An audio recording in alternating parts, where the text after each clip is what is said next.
Good morning to all of you. उम्मीद करता हूँ कि आप सभी लोग अच्छे ढंग से होंगे, स्वस्थ होंगे और अपना स्टडी है जारी रखे होंगे। जैसे कि हम लोग पिछले क्लास में अध्ययन कर रहे थे कि जो आधुनिक काल में कई जो संप्रदाय हैं या कई स्कूल हैं ये विकसित हो चुके हैं, जिसमें हम लोग जर्मन संप्रदाय और फ्रांसीसी संप्रदाय के बारे में हम लोग स्टडी कर चुके हैं। आज हम लोग ब्रिटिश संप्रदाय के बारे में अध्ययन करेंगे। इस ब्रिटिश काल का जो शुरुआत होता है विशेष रूप से 19वीं शताब्दी से शुरुआत होता था, क्योंकि जो ब्रिटिश काल 19वीं शताब्दी तक था वो विशेष रूप से केवल सूचनाओं का ही एक कोष मात्र रह गया था। लेकिन जब डार्विन का जो विकासवाद सिद्धांत आया इसके बाद से इसमें वैज्ञानिक सोच शुरू हुई और धीरे धीरे जो तर्क के आधार पे चीज़ों का विश्लेषण किए जाने लगा और धीरे धीरे भूगोल में वैज्ञानिक का विकास हुआ। ठीक है, तो इसमें जो वहाँ का भौगोलिक रॉयल सोसाइटी है वो बहुत महत्वपूर्ण भूमिका निभाई है। ठीक है, और कई जो विद्वान हैं इससे भी जुड़े हुए थे, जैसे मैकेंडर हुआ, हर्बर्टसन हुआ, इस जो भौगोलिक संस्थान था इससे जुड़े हुए थे। तो हम लोग देखेंगे इसमें कि जितने भी भूगोलवेता हैं उनके उपलब्धियों के बारे में और जो उनका भी जो कृतियाँ हैं या बुक्स लिखे हैं उसके बारे में ज़्यादा इम्पोर्टेंट है, उसके बारे में हम लोग देखेंगे। तो सबसे जो पहला जो विद्वान है वो समरविले हैं, जिसका जो समय था 1770 से लेकर 1872 का जो समय था, यह समय था। ये वास्तव में एक भौतिक भूगोलवेता थे। इनका जो कार्य था विशेष रूप से भौतिक भूगोल के क्षेत्र में ही था। इन्होंने एक बुक लिखे थे, भौतिक भूगोल नाम से एक किताब लिखे थे, ये भी इम्पोर्टेंट था इनके लिए। उसके बाद से इन्होंने द्वैतवाद को कम किया, जैसे कि अभी तक हम लोग पढ़ रहे थे कि क्रमबद्ध भूगोल और प्रादेशिक भूगोल में द्वैतवाद था, तो बहुत ज़्यादा हो चुका था द्वैतवाद, लेकिन इनके समय उस दोनों चीज़ को संतुलित रूप से प्रयोग किए थे।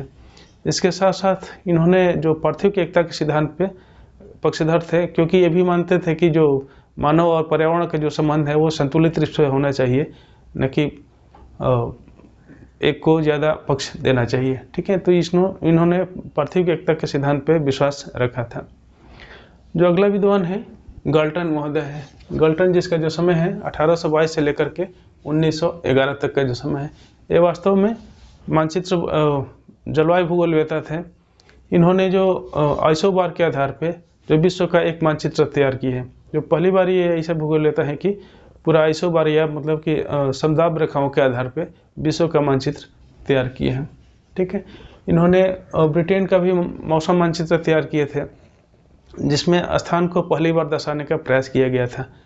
जो मौसम मानचित्र में स्थान को दर्शाने का इसमें पहली बार प्रयास किया था, इन्होंने गाल्टन महोदय ने इसका शुरुआत किए थे। इसके साथ साथ जो प्रतिचक्रवाती दशा होती है उसमें जो वायु का प्रतिरूप होता है उसके बारे में भी इन्होंने बताया था।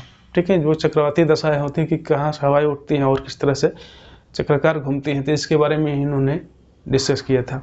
ठीक है, जो अगला विद्वान है मैकिंडर है, ये ब्रिटिश का सबसे महत्वपूर्ण विद्वान है। ठीक है, मैकिंडर को सबसे जो इम्पोर्टेंट है, 2-3 विद्वान हैं इसके बारे में ज़्यादा ध्यान रखना है, मैकिंडर का, हर्बर्टसन का, स्टम्प का और हैगेट का। ठीक है, ये मुख्य विद्वान है, यहाँ से क्वेश्चन ज़्यादा बनते हैं। ठीक है, अब इनका हम लोग देखते हैं कि वो मैकिंडर महोदय थे, वास्तव में एक राजनीतिक भूगोलवेता थे। ठीक है, और ये निश्चयवादी थे, निश्चयवादी पे ज़्यादा ये विश्वास करते थे। इन्होंने हृदय स्थल सिद्धांत का जो प्रतिपादन किया था 1904 में किया था, जो कि एक इनका जो लेख था इतिहास की भौगोलिक दूरी। ठीक है, जोग्राफिक पाइवेट ऑफ हिस्ट्री ऐसे करके इंग्लिश में है इनके बुक, जो कि हिंदी में इतिहास की भौगोलिक दूरी के नाम से जाना जाता है। और इसमें इन्होंने विश्वद्वीप का नाम दिया था। विश्वद्वीप जैसे कि वहाँ पे विश्वद्वीप इसको बोला गया था, जिसमें यूरेशिया और अफ्रीका को क्षेत्र को समाहित किया गया था। और इनका एक स्टेटमेंट था, जो पूर्वी द्वीप पर शासन करता है वो विश्वद्वीप पर शासन करता है, और जो विश्वद्वीप पर शासन करता है वो हृदय स्थल पर करता है, और जो हृदय स्थल पर शासन करता है वो पूरे विश्व में शासन करता है। इस चीज़ को स्टेटमेंट, ये इम्पोर्टेंट स्टेटमेंट है, यहाँ से हमेशा क्वेश्चन बनता है, ये याद रखिएगा। ठीक है, इनका ये जो बुक था ब्रिटेन तथा ब्रिटिश सागर, और इसमें ये एक और बुक था, ये बुक नहीं बल्कि ये इनका रिसर्च पेपर था, डेमोक्रेटिक आइडियल्स एंड रियलिटी, ठीक है। और इसी में ये हृदय क्षेत्र का भी जिक्र किया गया था, ठीक है। हृदय क्षेत्र जो कि उसको माना जाता था कि ये अवैध क्षेत्र है, यहाँ पे जो जलीय शक्तियाँ हैं वो कभी भी प्रवेश नहीं कर सकती हैं। और इन्होंने भविष्यवाणी किए थे कि जो बाद में जो स्थलीय शक्तियाँ हैं इसका प्रभाव बढ़ेगा और जलीय शक्तियों का प्रभाव कम होगा, इसको भी ध्यान में रखना है, ठीक है। ये भविष्यवाणी का भी याद रखना है। और जैसे जो इनका बुक है डेमोक्रेटिक आइडियल एंड रियलिटी, यहाँ से भी एक क्वेश्चन पूछा जाता है, हृदय क्षेत्र जो कि उसमें उसी में इसके बारे में बताए थे। जो सामरिक ध्रुवीय क्षेत्र इस बताए थे वो आर्कटिक क्षेत्र प्रवाह जो क्षेत्र है उसको ही ये सामरिक ध्रुवीय क्षेत्र का नाम दिए थे, ठीक है। ये प्रादेशिक और क्रमबद्ध भूगोल को संतुलित रूप से प्रयोग करने के या उपयोग करने के पक्षधर थे, ठीक है। तो इस चीज़ को हम लोग ध्यान रखेंगे इसमें। और ये बुक का नाम है ब्रिटेन तथा ब्रिटिश सागर। अगला जो विद्वान है वो हर्बर्टसन है, ठीक है। ये भी काफ़ी इम्पोर्टेंट है, इनसे लगभग एक ही क्वेश्चन, एक से दो क्वेश्चन बनता है। एक बनता है जो प्राकृतिक प्रदेशों में ये विभाजन किए थे, एक उनके बुक का नाम है प्रमुख प्राकृतिक प्रदेश, ठीक है। ये एक ही क्वेश्चन यहाँ से बनता ही है कि प्रमुख प्राकृतिक प्रदेश कौन दिया है या कितने क्षेत्रों में बांटे हैं, तो 15 क्षेत्रों में बांटे हैं, ठीक है। और इनका जो एक किताब का नाम था मैन एंड हिज वर्क, यह भी इम्पोर्टेंट किताब है, यह भी अक्सर क्वेश्चन पूछा जाता है, तो इस चीज़ को हम लोग ध्यान में रखेंगे। जो अगला विद्वान है भूगोलवेता है वो डडले स्टैम्प है। ये जो भी ब्रिटेन के हैं, ब्रिटेन के भूमि उपयोग के संदर्भ में इन्होंने काफ़ी विस्तृत गहन अध्ययन किया था और वर्णन किया था। ये इनकी एक बुक थी, ब्रिटेन का भूमि उपयोग एवं दुरुपयोग, ठीक है। यहाँ पे ब्रिटेन के भूमि उपयोग एवं दुरुपयोग इनका एक इम्पोर्टेंट किताब था। बाकी दूसरा जो बुक था the geography of life and death, ये भी इम्पोर्टेंट है। ये जितने बुक्स लिखे हैं वो इंग्लिश में ही हम इसको यहाँ पे कर दिए हैं, हालांकि हिंदी में भी कई बार कई किताबों में कन्वर्ट करके मिलता है, लेकिन आप लोग इसको इंग्लिश में ही याद करेंगे तो ज़्यादा अच्छा रहेगा, क्योंकि कई बार होता है कि जो क्वेश्चन आता है तो हिंदी में कन्वर्ट करके नहीं आता है बल्कि इंग्लिश में ही दे देता है, जबकि हम लोग याद किए रहते हैं हिंदी में ही याद किए रहते हैं, ठीक है। तो कई बार कन्फ्यूज होकर के गड़बड़ हो जाता है, इस चीज़ को हमेशा ध्यान रखिएगा, क्योंकि इंग्लिश में याद करेंगे तो ज़्यादा सही रहेगा। और क्वेश्चन के आंसर लगाते समय कोशिश यही करिएगा कि जो इंग्लिश वाला पार्ट है उसको थोड़ा सा एक बार पढ़ लीजिएगा, नहीं तो कई बार होता है कि वो क्वेश्चन आदमी जानते रहता है, केवल में उसको इंग्लिश में ना जानने के कारण से वो गलत हो जाता है। तो वो दोनों पार्ट के देख करके ध्यान रखिएगा। इसीलिए ये कोशिश इसमें की है कि ज़्यादा से ज़्यादा जो बुक है इंग्लिश में है तो इंग्लिश में ही उसको लिखे हैं, केवल स्क्रिप्ट हिंदी है और बाकी इंग्लिश में ही लिख दिए, ठीक है। तो ध्यान रखिएगा इनका जो बुक है जो geography of life and death, जो दूसरा बुक है some aspects of medical geography, ठीक है। और अगला है बुक है इनका, ये लगभग 30 बुक लिखे थे, 30 से भी अधिक इनका किताब था, जिसमें जो मुख्य किताब है वो दिया गया है। व्यवहारिक भूगोल था, इसको अप्लाइड भूगोल इसको बोलते, अप्लाइड ज्योग्राफी के नाम से जानते हैं, ठीक है। यहाँ पे कन्वर्ट कर दिया गया है, तो दोनों चीज़ें जानिए इसके बारे में। इसको अप्लाइड ज्योग्राफी के नाम से जानते हैं और जो वाणिज्यिक भूगोल है इसको कमर्शियल ज्योग्राफी के नाम से लिखे हैं, ठीक है। इसको भी ध्यान रखिएगा। इन्होंने जो प्रत्येक महाद्वीप के बारे में भूगोल के बारे में इसको में लिखे हैं, ठीक है, अपने बुक्स में। इनका जो अगला बुक है डिक्शनरी ऑफ ज्योग्राफी नाम से ये एक बुक है। तो ये चारों पांचों जो बुक हैं काफ़ी इम्पोर्टेंट है लिखने के लिए, तो वैसे 30 बुक से भी ज़्यादा बुक लिखे हैं, लेकिन ये जो इम्पोर्टेंट है और कई बार ये सब क्वेश्चन आया हुआ इसलिए यहाँ पे इसको डिस्कस किया गया है। अगला जो विद्वान है हैगेट, ये भी काफ़ी इम्पोर्टेंट विद्वान है। ये विशेष रूप से ये अवस्थिति से संबंधित है, अवस्थिति से सिद्धांत अपना दिए है, लोकेशनल एनालिसिस से संबंधित।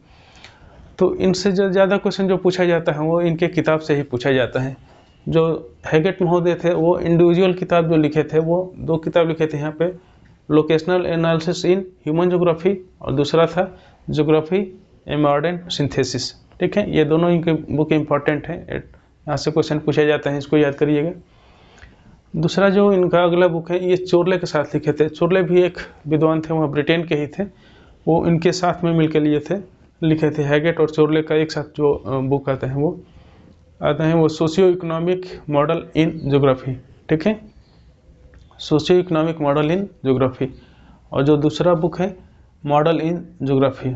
ठीक है, और तीसरा बुक है इंटीग्रेटेड मॉडल इन ज्योग्राफी। ये तीनों बुक चोरले के साथ मिल करके, चोरले और हैगेट दोनों लोग मिल करके लिखे हैं। जो अगला विद्वान है गिडिश या पैट्रिक गिडिश के नाम से जानते हैं। ठीक है, पैट्रिक गिडिश, जो कि वास्तव में ये प्रादेशिक सर्वेक्षण, प्रादेशिकरण वो व्यवहारिक भूगोल के संस्थापक थे। ठीक है, इसको भी ध्यान में रखना है। ये व्यवहारिक भूगोल या अप्लाइड ज्योग्राफी यहाँ पे कहा जाता है। ठीक है, अप्लाइड ज्योग्राफी, प्रादेशिकरण ये और प्रादेशिक सर्वेक्षण के संस्थापक है। ठीक है, ये लिपले से इन्होंने काफ़ी ज़्यादा प्रभावित है, क्योंकि ये समाजशास्त्री भी थे। तो लिपले, जो कि हम लोग पिछले क्लास में पढ़ चुके हैं, जो फ्रांसीसी भूगोल लेता थे लिपले, उन्होंने एक अपना सिद्धांत दिया था, स्थान, कार्य और परिवार। उन्होंने सिद्धांत, तो उसी के आधार पर इन्होंने परिवर्तित करके, संशोधित करके स्थान, कार्य और लोक का नाम दिया। यहाँ पे चेंज करके जो परिवार लिखे थे वहाँ पे लोक इन्होंने चेंज किया था। तो ये दोनों में कंफ्यूज मत होइएगा, हमेशा इसको ध्यान रखिएगा।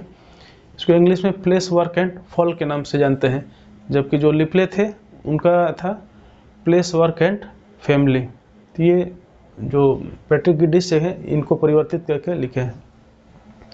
और पैट्रिक गिडिश है एक जो ब्रिटेन का नगर नियोजन का भी कार्य किए थे, क्योंकि वो नगरीय भूगोल में भी उनका योगदान काफ़ी ज़्यादा है। ठीक है, तो ये भी लिखे हैं बुक का नाम कि वो ब्रिटेन का नगर नियोजन का कार्य भी किए हैं। तो ये है डडले स्टैम्प का कार्य। और अगला जो विद्वान है रॉक्सबी हैं।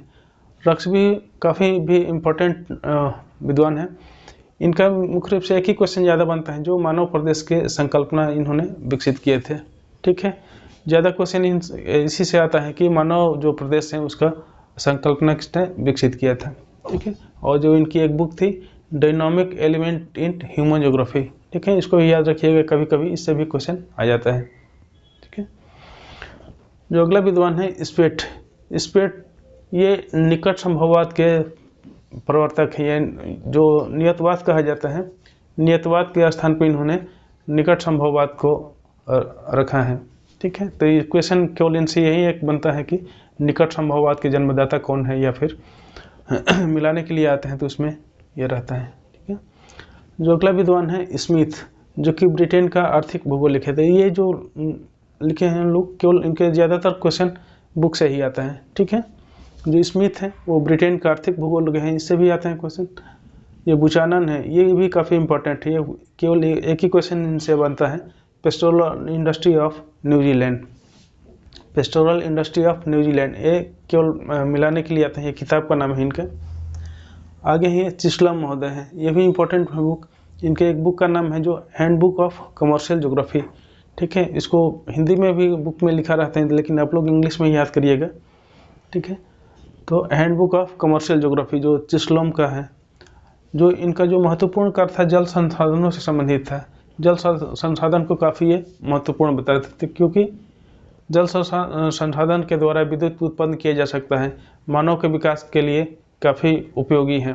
ठीक है, इसको भी इन्होंने बताया था।